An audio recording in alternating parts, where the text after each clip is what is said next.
This is the Bates Bobcast, our weekly podcast that takes a look at the week that was in Bates athletics. My name is Aaron Morris, and this week we're celebrating Bates field hockey making the NESCAC championship game for the first time ever and beating the six-time defending champs to do it. Plus, basketball season starts this weekend, and we have the full preview. All that and more coming up on the Bates Bobcast.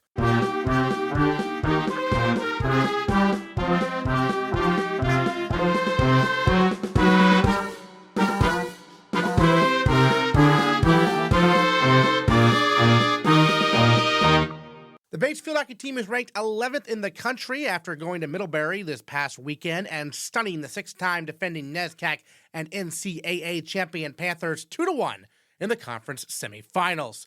The Bates defense held strong against 18 penalty corners for the top-ranked team in the country, while junior Brooke Maloney-Kohlenberg and senior Anna Cody both found the back of the cage for the Bobcats. Bates advanced to the NESCAC championship game for the first time in program history, and they proceeded to hold Tufts scoreless for 80 minutes. The Jumbos edged Bates by a count of 3-2 in a shootout, but nonetheless, it was a great weekend for the Bobcats. Bates earned an at-large bid to the NCAA tournament for the second straight year, and Cody, senior Maria Femia, and senior captain Amanda Zerbib all earned all NESCAC honors. The Bobcats host Stevens Wednesday at 4 p.m., and to preview the game and recap the weekend, we're joined by Zerbib and sophomore Haley Dwight. Dwight is another defensive star for Bates and our female Bobcat of the week after tallying a career-high 4 defensive saves against Middlebury and another one against Tufts. Well, let's talk this amazing win over Middlebury, first of all, on Saturday. They had 18 penalty corners, and they did not convert on any of them. I've never seen such a thing. Amanda, let's start with you as kind of, the anchor of this defense. What was the key to the Bobcats holding so strong against the number one team in the country like that? It was really a full team defense effort. I think the four of us in that defensive corner unit and Ava are really, really a strong unit. And I think we have really developed an incredible, technique of who steps, and we really know each other well. And I think we've practiced it a lot, and we read each other really well. So I think we kind of could read a lot of their corners really well, and I think we stepped up really, really fast and denied them tons of shots. And Haley, you've been all about the defensive saves this year. You got 14 now. You had 4 season high, career high against Middlebury defensive saves. Take us through that game from your perspective and how it went. I mean, just stopping them time and time again. I think initially, in the first minute of the game when they scored, we realized it was a bit of a wake-up call for us, and we were like, we need to play our top defense during this game. And the defensive unit specifically, we've had a really solid past couple games together, and we've just gotten better and better. And coaches instilled a lot of confidence in us as well to use our skills and be confident in that. So I think from that game, it was an intense game, but I was so confident every time the ball went over that 25 in our team defense. I wasn't worried at all, and we've just worked so hard on and we know each other's strengths to a T. So it was just really a cohesive unit the whole game, and I knew that we were either going to win in regulation or we're going to go in OT and we were going to lock down the defense. So I really was confident the whole game. Well, Amanda, in that fourth quarter, I think they got 8 straight penalty corners at one point. What's going through your mind as it's constantly penalty corner after penalty corner? I mean, that must have been kind of scary, but also exciting just because of the way you were playing. Yeah, I think, frankly, what was going through my mind was realizing that if they had this many in a row and they weren't finishing, I was like, this won't be the one they finish on. And I think that's, I was trying to be really confident in our defensive unit, and I just kind of kept repeating that to us, saying, this is the 10th one. We're getting it out this time, and they're not, they haven't converted, and they're not going to on this one. And Haley, what's going through your mind time and time again there? I think the 5 of us have developed a really special bond, because between every time a whistle gets blown, we look at each other and we tell each other what each other's good at. So it's Anna, you know this, Amy, you know this, Amanda, we just hold this, we all look at each other and we just take a deep breath. Nobody's scared. We just instill confidence in each other. And every single time that whistle gets blown, I'm not oh shoot, we have another defensive corner. We're just so in sync with each other. And when the whistle kept going off, we're we just got to get it out. Just another one. We know this. And that's exactly what happened. So. And the game-winning goal came on a penalty stroke for Bates, but that started with a penalty corner, right, Amanda? So take us through how that play developed to lead to Anna Cody earning the stroke. Yeah, I think Anna Cody ripped an incredible shot on that penalty corner. unfortunately hit someone's face on the way to the goal. That is a stroke. So we were really excited when they called that stroke. I think Anna Cody is the best person to put in those high pressure situations. She is just incredible. And I don't think she's ever gotten nervous before. She's just made of steel. And so, we were so excited when she stepped up and she, ripped a great shot. And it was super exciting. Yeah. Haley, what was your view on that? On the corner? Yeah. I mean, we don't take many direct shots, which is something we're working on. So I think it was a great for Anna in that situation to take a shot as hard as it is, because even though the defender did get a stick on it, since there was so much power behind it was able to deflect towards the goal, which is awesome. And her body was in the way. And I think we talk about this all the time, but for a ref to call a stroke, it's like a huge deal for their career, because it could be make or break of a game, which it was. But knowing when I saw it hit the girl, me and a couple of my teammates looked at her and were like, you better make this call, because this is a pivotal point in this game. And thankfully she did. And I think it's just like a huge moment for us, because, trust Anna Cody so much. I knew we were going to score. So it was just a huge moment. Well, it was funny watching the game on the feed, because there was like a pause of like significant amount of time, maybe 2-3 seconds. You're all just staring at the ref, right, Amanda? Yeah, I think we all looked at her and we saw her thought process, and I think she was talking to the other ref, and and I think several people were talking to her on both teams, and we were saying this is a stroke, and they were saying no, that's not a stroke. I think they were probably calling it danger or something like that. And so, and then when she eventually called it after what felt like a minute, we were so thrilled. Yeah, celebration was almost like, because a stroke is pretty hard to stop, right? Yes, so you're thinking exactly. This is a goal coming up. Yeah, exactly. Amanda, senior captain this year. Take us through kind of your career at Bates. What led you here in the first place, and what's it been like being a captain this season? Yeah, I think what really got me here is the incredible people on the team. Coming in as a first year, I really, really loved Danny, and going through the recruiting process, she was super supportive. Just all the girls in the team, it seems like a really great environment, and obviously everything Bates has to offer with academics and extracurriculars. So my 4 years here have been absolutely incredible. I'm just so happy I chose to come to Bates. And leading this team as a senior captain has been honestly the best experience of my life. I think it's such a privilege. I think this specific team is just undeniably some of the best group of women I've ever been around.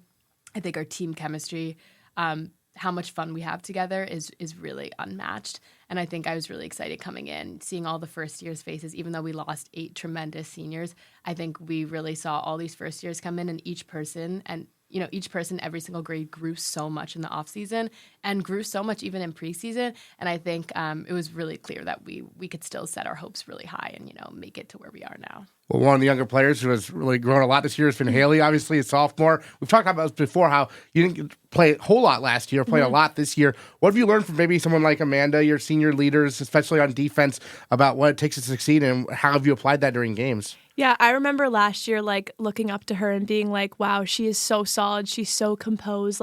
Defense, I always thought was such a high pressure position. I just never appealed to me initially, because I'm like, you're the last line, especially her being the center back. It's just a lot of pressure. So I always admired her leadership back there and her ability to stay calm in all situations.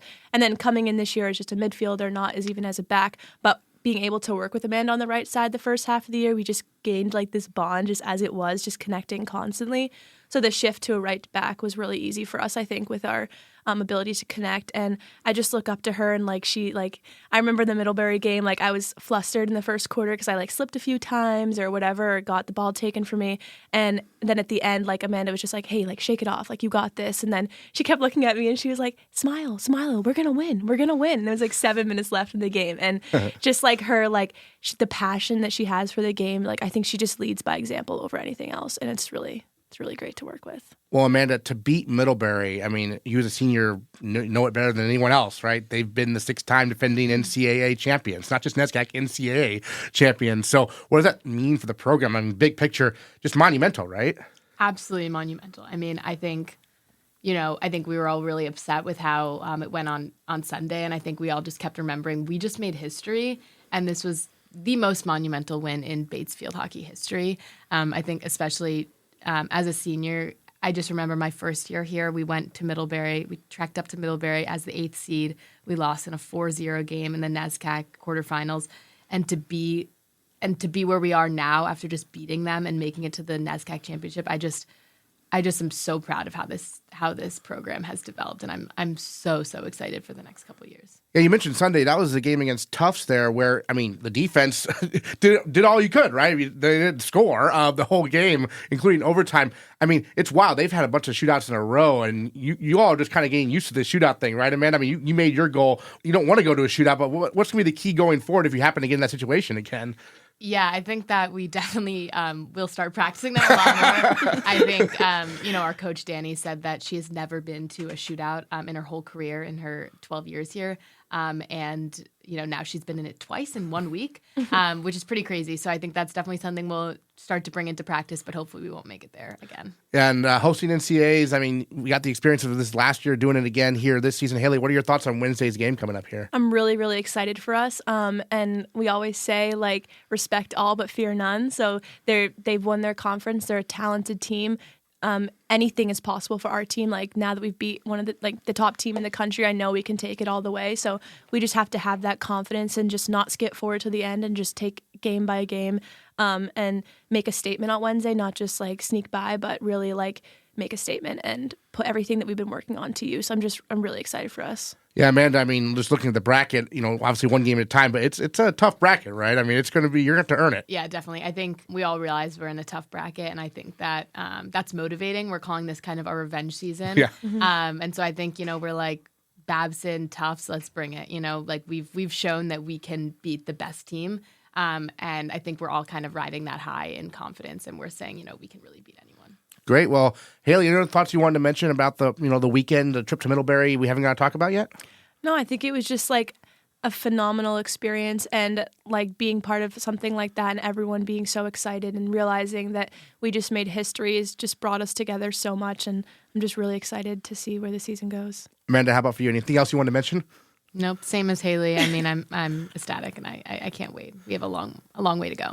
Bobcats host Stevens Wednesday at 4 o'clock right here on Campus Avenue Field as the new season begins, the NCAA tournament starting Wednesday. Thanks so much, Amanda and Haley. Appreciate it. Thank you. It's time to preview the Bates basketball season.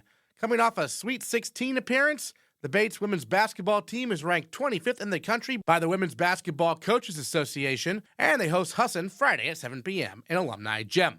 Head coach Alison Montgomery previews the season. You graduated 3 seniors, but you return a lot, including, obviously, All-American Elsa Delario. What are you kind of looking at for, maybe we'll start with Elsa, her next steps kind of this year after such an amazing sophomore campaign? Yeah, I mean, Elsa is a player who has developed and grown so much. She's gotten so much better, not only year to year, but just sort of game to game. She gets better and better. I think, obviously a big part of her success last year was all the pieces around her and just really being able to, definitely highlight her. But obviously she's not our only focal piece. So I think it made it difficult, for a lot of teams to sort of combat that when you have a lot of pieces working together. So trying to do a similar thing this year, right? Where she's an appropriate centerpiece, no pun intended there, of what we're doing, but also just having a lot of really talented pieces around her. So we're gonna,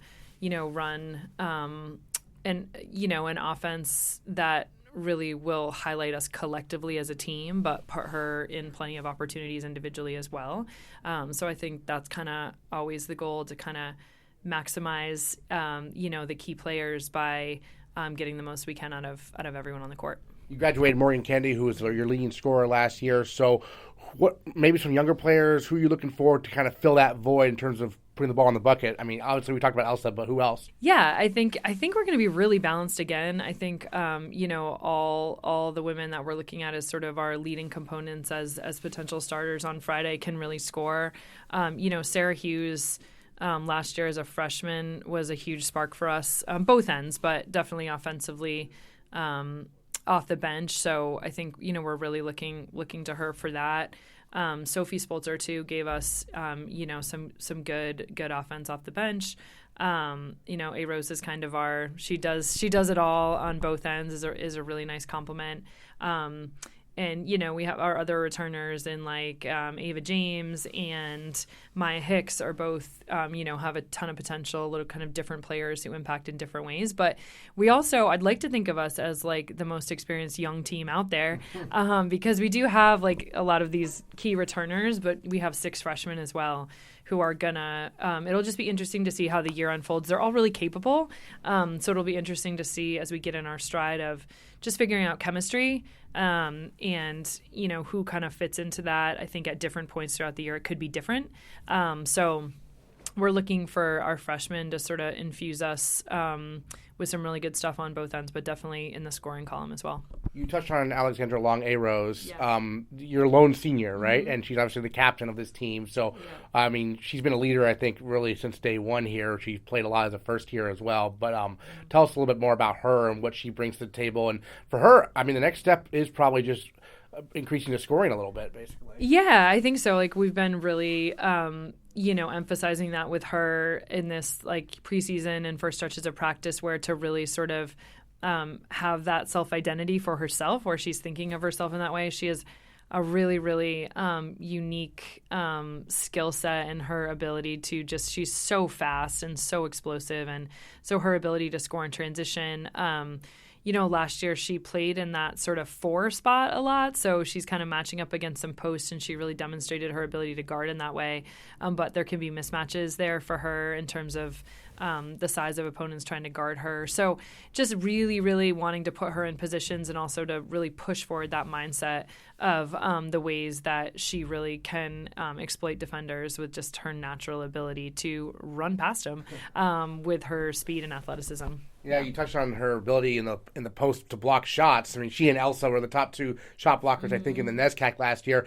And now you add in Petra Kuntz, who was hurt last year. Yes. She's a sophomore, but she's tall. She can jump. Tell us about her. Yes, Petra is a really, really fun addition. Yeah, so she was out all last season with an injury. She started working her way back last year into practice, but never made it on the game court. So this will be a really, really fun developmental year for her. She also has real gifts in her DNA of just her length. She's as tall and long as Elsa. So her sort of also, and you mentioned A-Rose, just bringing us that length. It's a real dynamic that we want to capitalize on both ends, really. And, I mean, is a situation where, you know, the defense is going to be kind of the identity of the team and it hopefully will spark the offense, kind of lead to easy buckets in transition and turnovers and stuff like that? Yeah, I think we're continuing to, you know, as we set our identity this year, the team was really determined and hungry to kind of set a defensive identity in terms of our ability to kind of get more steals and put more pressure, you know, on the other team in the backcourt. But I think, like, yeah, definitely. We want to be a transition team. We want to play fast. It's really the mantra that we've been talking a lot about, which is like we want to play really up tempo. However, we want to be poised. Something I think that's helped us be successful the last couple of years is our ability to value possession and really be one of the leading programs in the country in terms of assist to turnover and just limiting turnovers. So, you know, some would say that's a little tricky to do when you're really playing up tempo and fast, but I say no, we can do both. So yeah, I think that tempo is going to be important for us.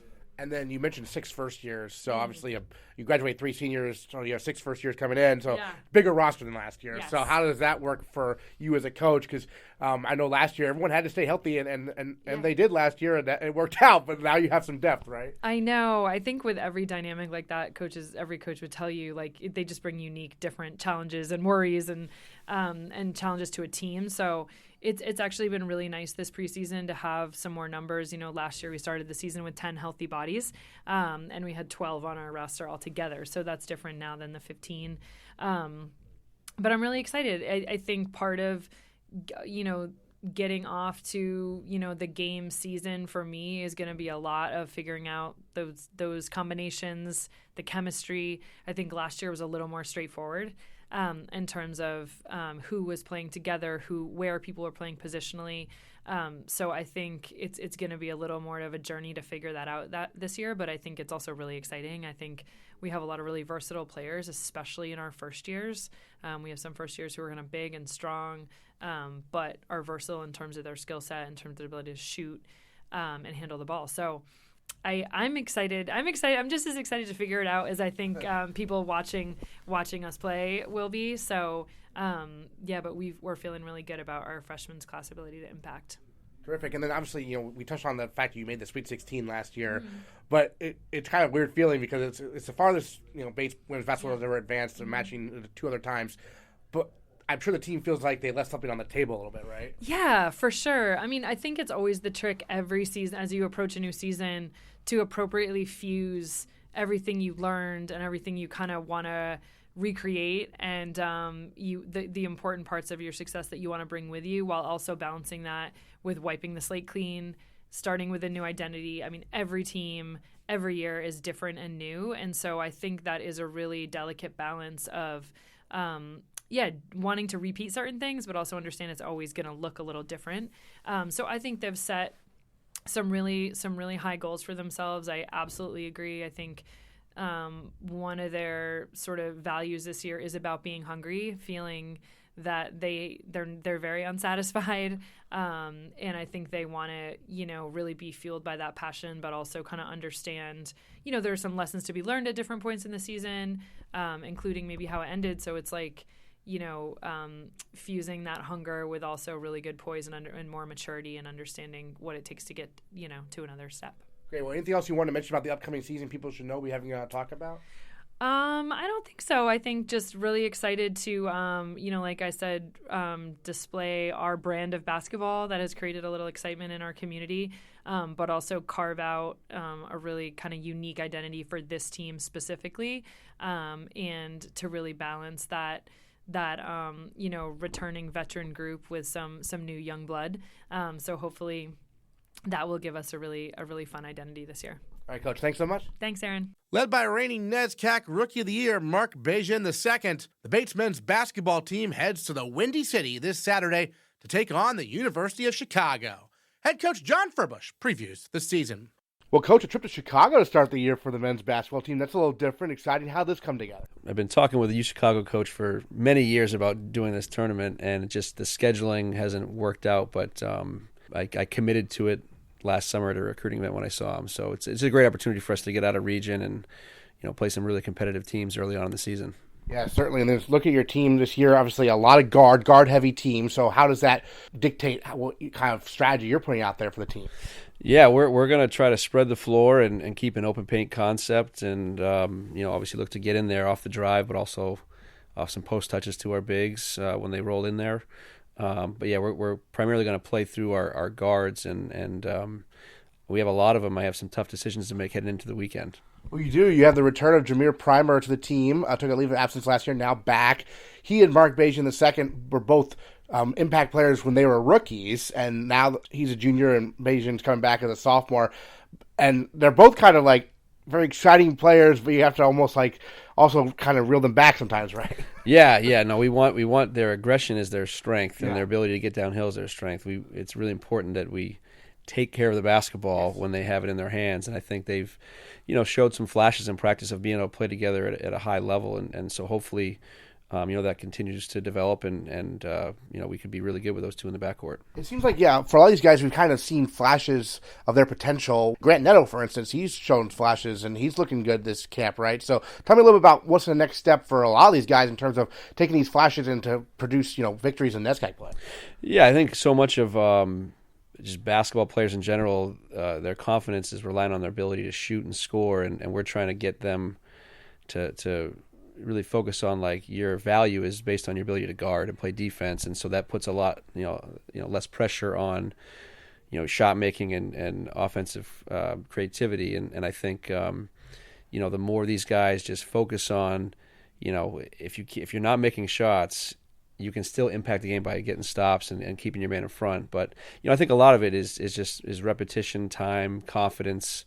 I think the way we're going to play this year collectively really suits our personnel, and so I think these guys have shown some really great flashes the first two weeks of practice, and I wouldn't be surprised if we go down out to Chicago and play with a ton of confidence like we've done it before. So I'm really excited to see what we can do. A couple of big guys. You have Babacar Pui, Shuair Mayen. Babacar had some really big games last year for him as a rookie. And what's his next step? And same thing with Shuair, kind of getting, them in the groove a little bit in this guard-heavy offense where they're the big guys. Yeah, as guard-heavy as we are making an emphasis of getting the ball to the interior once they sort of roll into space and play through those guys. So, but we're both asking them to kind of start away from the basket and then make their way in there. But they've both, Bobcat a little more comfortable away from the hoop with the ball in his hands than Shaware. But they both made a lot of great strides in the first few weeks, and just in terms of their comfortability with playing away and then rolling in and then getting the ball and being patient and letting our offense kind of develop when the ball gets inside of them. So I think the more, again, these guys are a product of their inexperience. So I think that, now that they got Shaware 2 years under his belt and Bobcat 1 year, I would expect them to be a lot more efficient offensively for us this year. I want to mention that you had another assistant coach land a head coaching job, so that's supposed to be a point of pride for you, right? Yeah, no, it's we're establishing this weird pipeline to UMaine Farmington right now where, Sam Leal left and then Quinn came in and Sam took a job at Wartburg and Quinn went to Farmington. But no, part of our jobs as head coaches is to help develop our staff members. And, Quinn did a lot of incredible things for me in the 2 years that he was here and very deserving of the job at UMF and almost got his first win the other night. I was rooting hard for him. They lost a nail biter at the end. But, at the same token, when we put assistant coaches in the head coach roles, we attract quite we have a much more attractive pool of candidates that apply that see this as a job that they can move on from. So, we were able to land Zach Caraviello, who's been a great addition to our staff so far. Hey, tell us about him. His energy is unbelievable. I mean, he's loves the game. If anyone is ever walking through Alumni Gym, you will see him in there at all hours of the day doing individual work. He has a really unique mind for the game. He's been coaching at a higher level at Division II and has really worked with a lot of talented players, and I think he's realized quickly that a lot of these guys at Division III could play at the higher levels, which is really exciting for him. And so I just think his positivity and energy has been super infectious, not just to me, but the entire team. So it's been a really smooth transition since he's been here. For the team in general, I feel like last year there were a lot of games where halftime, even midway through the second half, you guys are right there, and for whatever reason, the other team able to pull away down the stretch. What's going to have to, in your opinion, change for you guys to finish games? No, that's absolutely something that's in the back of my mind constantly, and I think when I reflect on really the last two seasons of those moments, we've had a variety of injuries and illnesses that there were. Once the season began, there was limited time for the same five to kind of practice together and get into a flow. So there's a lot of possessions on both ends of the floor late game where it wasn't disconnectivity from a culture standpoint. It was more like, we haven't played together a whole lot because yesterday in practice was the first day we actually were on the same five. And so what we've done this preseason is really mix the teams up quite a bit, so that if we have to sort of shift our lineups, there's a continuity between, I'd say, 1 through 12. I think everyone's played together for an extended period of time, and so I don't foresee that being an issue because there's a connectivity of people across the top 12. Great. Tell us about your first-year class you have coming in. These guys are going to maybe make some tough decisions, I think, early on. I'll start with our lead guard, Keenan Sparks, lefty guard, who's had a really good preseason. I've known who he is for a long time, and so to see him develop into the player that he's become has been great. And I think he's just displayed an element of toughness in practice that I guess I didn't appreciate as much watching him in high school, and so he's really been a joy for the other guys to play with. I think his teams in practice, are typically on the winning side of things, so he's going to be a player that's going to be hard to not put in the game early this weekend. And then Sean O'Leary's a 6'3", 6'4" hybrid wing forward who ironically played for one of my college teammates in high school, CJ Neely, who's a 1,000-point scorer. And I know CJ would not typically call me unless someone was legitimately tough. And Sean has proven that to the maximum in his first 2 weeks here. And obviously we haven't played a game yet, so we'll see when the lights come on if he can do the same. But again, he's going to be somebody that I would be surprised if didn't see the court this weekend in Chicago. And then Aiden Lawler's been a real pleasant surprise. He's put on a lot of good weight this offseason. He's like a 6'5" wing. He can really shoot it. He can drive. He can pass. He can guard multiple positions. I think he's every day's practice. He's given us another sort of option as an undersized big or as a bigger wing, and so we'll see where he kind of falls into place. But it's a great class. Excellent. So, what are you most looking forward to seeing in Chicago? You'll get 2 games no matter what there. What are you most looking forward to seeing from your team? What would you consider like a successful trip from obviously wins, but from a basketball standpoint on the court? Yeah, we've made an emphasis to really clean up our man-to-man defense. last year I had to punt and go to zone, which is not something I really wanted to do. But we've really got back to what I would call Bobcat basketball and playing defense the way that we should have been playing for a couple of years now. And so I think regardless of the outcome, I think if we play the way I've seen in practice these last 2 weeks defensively and we make a couple shots, I think we're going to be in position to win the game. While basketball season begins, the football season comes to an end. The Bobcats finished the year with a record of 2-7 after falling 24-21 at Hamilton on Saturday. Head coach Matt Coyne looks back at a year of growth for his young team. Well, Coach, you guys were up 14-0. Things obviously changed. From your perspective, what was the biggest difference from when you had the lead early, you had a couple of nice touchdowns, to when Hamilton was able to come back like that? Yeah, I think it's pretty simple. We turned the ball over. I think that's the biggest thing is we had 3 turnovers in the game. They had 0, and that's really what it comes down to, is protecting the football. We had the 2 picks and then our first fumble of the year, actually, which is unfortunate. And, I think it was a little bit of a momentum shift, before the half, and they scored on that 4th down play.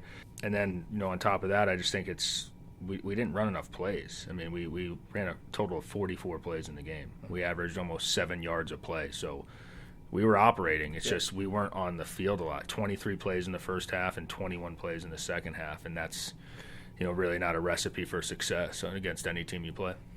Gotcha. And then, what was your main message to the team after the game? Obviously, it's the last game of the year. What's kind of your postseason immediate, things you address with the teams for? Yeah, I think it's, obviously just thanking the seniors for the culture that they've built and the gaps that we've closed. Obviously, we're a far ways away from where we want to be. We have big goals here, and for us, it was really focused on, the seniors and thanking them for the efforts that they've done. And, I think they've taken this program from where we started this build and set it up for a lot of success here over the next year and following years. So it was really focused on them, and obviously, the outcomes didn't go our way, but, as we talk about it, we built a better brand of football. We closed a lot of gaps, competitive, had some historic wins this season, and I think there's a lot to build off of. It's obviously disappointing, but ultimately, we have to look at what we go forward now and do to compound this, because we did have a lot of extreme growth from last year to this year. Well, it was a very interesting season, at least, from my perspective, maybe from yours as well, because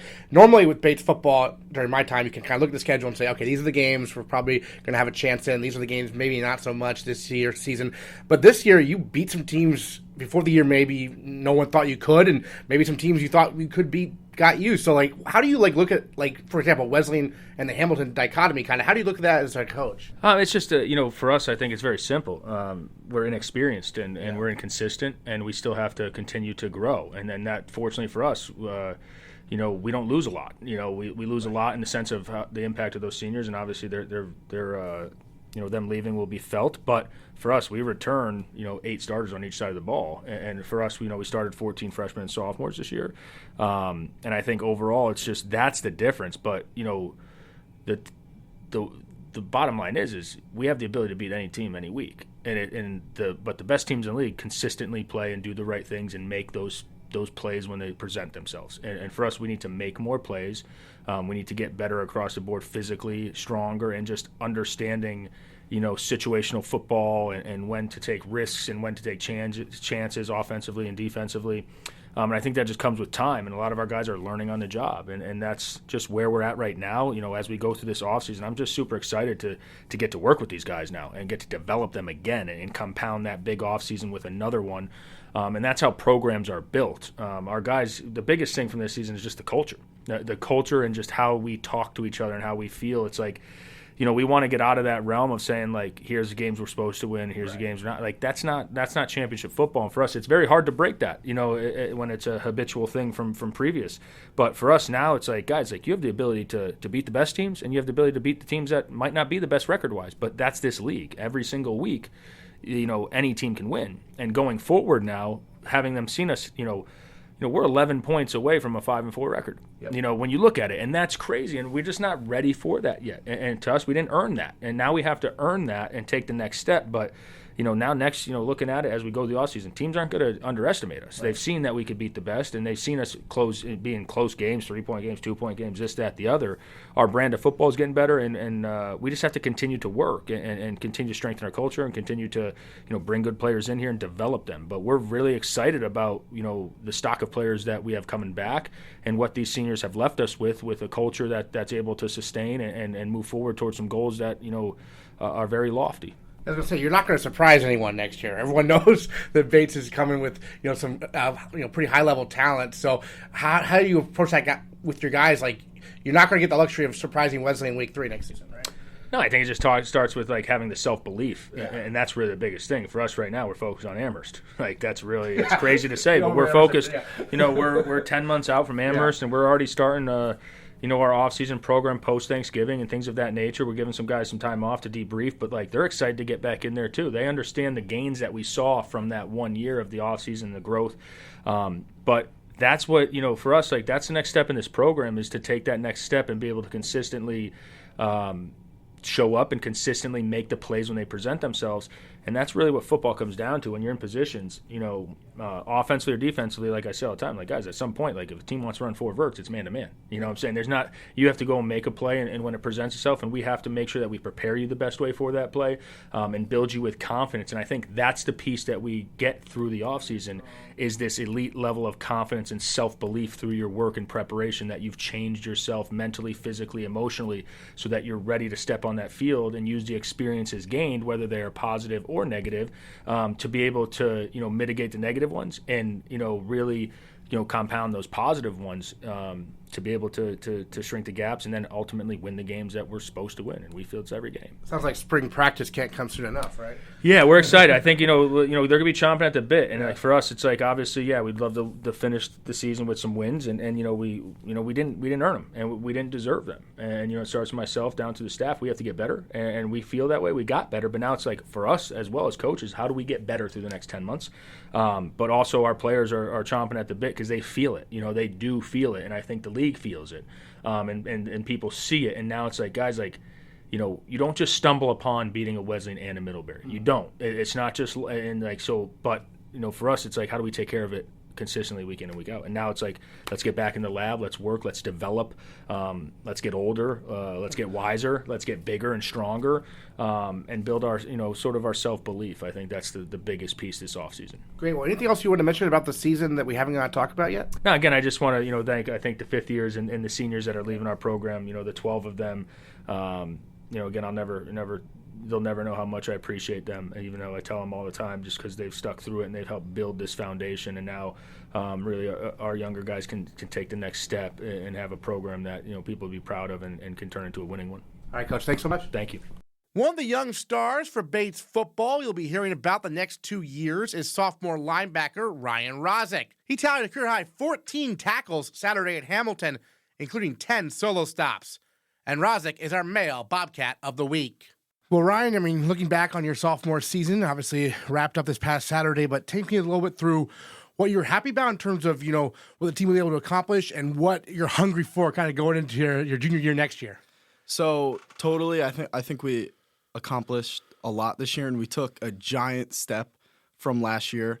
The 2 wins we had, historic wins, of course, but at the same time, we still left so much on the table as a team.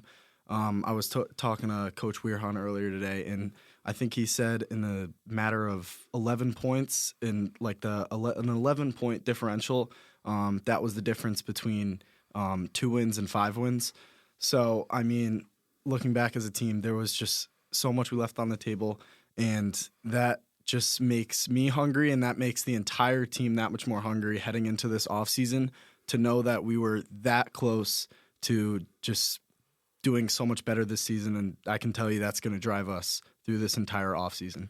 Yeah, you mentioned obviously the 2 wins, one over the eventual NESCAC champion, Wesleyan. Their only loss was to Bates. Do you think it's just a product of the team being so young that, the consistency maybe was lacking? I don't know. I think consistency is definitely a major factor. We have to get to the point where we need to be able to come out like how we did against Wesleyan, and that has to be the standard every single week. I know there was games, for example, like Colby the week after, where we just didn't play to that level that we played the week before against Wesleyan. And especially when you're building something and we're not there yet, to be able to come into a game and not play our best. Right. We have to come in there and play to our standard every game. And to be honest, we can compete with any team in the league, and we can beat any team in the league, as we saw this year. Certainly. So real quick on the Hamilton game, you had a career-high 14 tackles, 10 solo stops. It seems like you were flying around the field based on the box score, but tell me a little bit about what was opening up for you to make those plays. I think just a good game plan. Coming into that week, we had said that we are going to stick to more of our base defense, and I think the week before we got a little bit away from that against Bowdoin, and that was a big plan for us to just make things more simple, play our defense, and we know that even when we're playing our base defense, we can be unstoppable. For you, you led the NESCAC in tackles this year. What does that mean? That obviously means a lot, and I'm very excited about that. And I just want to say that a big part of that is the entirety of our defense. I mean, our D-line, they opened things up for me. You know, Shane Broughton, Finn Duffy, and every other dude on that D-line truly opened up a lot of holes for me. Excellent. And then, I mean, just looking at from a personal perspective, what's going to be your focus over the off season to like prepare for next fall? I'd say definitely I just want to look to recomp my body, and I'm going to look to just become a better athlete overall. And every aspect of my game, I think if I could have a full off season and really transform my body, also my mind, my knowledge about the game, then I and the rest of our team, we can even be that much better. And what I'm looking forward to in this offseason is, so last offseason, I mean, it was truly amazing the things that we were able to do. We completely transformed. Every player transformed themselves. We transformed our culture. So sitting here right now, I'm just so excited because I know if we can have that similar offseason like we did last year, I mean, the sky's the limit for us, and I'm really looking forward to it. How long do you give your body to kind of recover? Because, like, you did lead the NESCAC in tackles, we mentioned, so that's a lot of hitting. So how long do you give your body to recover before you get in the weight room and stuff? I mean, lower body's still a little sore, so haven't been going to take a little time off of that and really try to get into the treatment room, make sure everything's good. But, I mean, the past 2 days I've been already attacking upper body. I mean, there's no time to waste, but like you said, I'm really trying to focus on getting my body back to where it was before the season and just putting it in the best position to be able to make as much growth as I possibly can throughout this offseason. How do you feel compared to maybe like after last season ended, maybe from a physical standpoint or also just like a mental standpoint, where you're at in terms of, you know, the recovery from the season going into the offseason? How do you compare it maybe from last year to this year? Well, I think part of the reason of our entire offseason program last year in the way we were able to transform our bodies has allowed me to be able to withstand more throughout the season. So I feel like I'm definitely in a better spot, both mentally and physically heading into this offseason. And, you know, I think in a couple weeks I'm going to be where I need to be to really take off and get back and, you know, start putting in that work that needs to be done. Excellent. Well, I know we've talked before about how, like, you know, playing alongside Matt Juneau, a senior captain for this team, and what you learned from him. Now he's graduating, so you're going to be an upperclassman. What are your thoughts on, you know, kind of leadership and stepping into maybe more of a leadership role this upcoming year? Totally. I mean, first of all, I just want to say Matt Juneau, he's awesome, and I can't imagine stepping on the field next year without him. I mean, these past 2 years, he's been everything. He's given everything to this team, and there is not a single dude who I would rather have stepped on that field and played next to this entire season. He's awesome, and I think that's going to be a big thing this year is fulfilling some of these roles that some of the seniors are leaving. And that whole group of guys, I mean, were so vital to our program and really transforming the culture from where it was. So that's going to be a key point this year is filling all of those positions and especially those leadership positions as we look forward. I think we're going to be able to do that.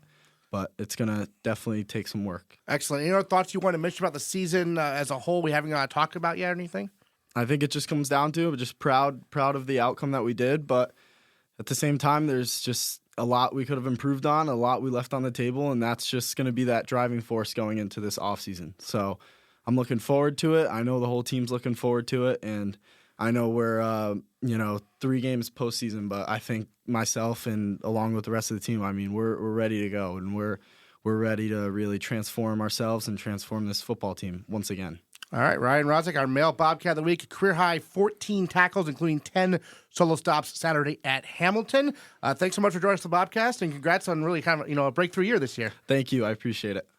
Next time on the Bates Bobcast, we'll look back at the opening weekend for our basketball teams and what hopefully will be the first 3 rounds of the NCAA tournament for Bates field hockey.